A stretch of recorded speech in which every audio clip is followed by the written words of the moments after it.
आम्ही कालपर्यंत 3 कार्यक्रम आयोजन केलेले आहेत. आजचा शेतकरी मेळावा कृषी विज्ञान केंद्र इथं सुरू आहे.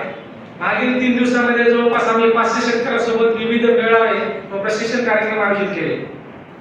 आजचा हा कार्यक्रम शेतकऱ्यांचाच आहे, शेतकऱ्यांसाठीच आहे. त्यासाठी आम्ही कृषी विज्ञान केंद्रासोबत जे जोडले गेलेले शेतकरी आहेत त्यांचा आम्ही विशेष सत्कार या ठिकाणी करणार आहोत. कृषी विज्ञान केंद्रातर्फे त्यांना विशेष प्रशस्तीपत्र पण देण्यात येणार आहे.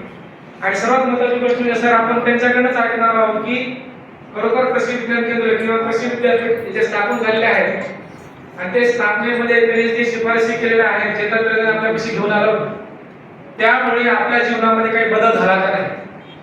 कारण आम्ही प्रत्येक वेळेस येतो, आपल्याकडे येतो, बोलतो, आपण येतो, प्रशिक्षण अटेंड करतो, परिसर पाहतो, पण ते सर्व गोष्टी पाहून आपल्यामध्ये किंवा आपल्या शेतीमध्ये, कारण शेवटी आपली शेती तुमची शेती तुमच्या जवळच आहे, त्यामध्ये काही बदल झालेत का, खरोखर तंत्रज्ञान वापरण्याजोग आहे का, त्या तंत्रज्ञानाचा फायदा झाला का, यासाठी आजचा जो कार्यक्रम आहे शेतकरी आपल्याला बोलतील. कारण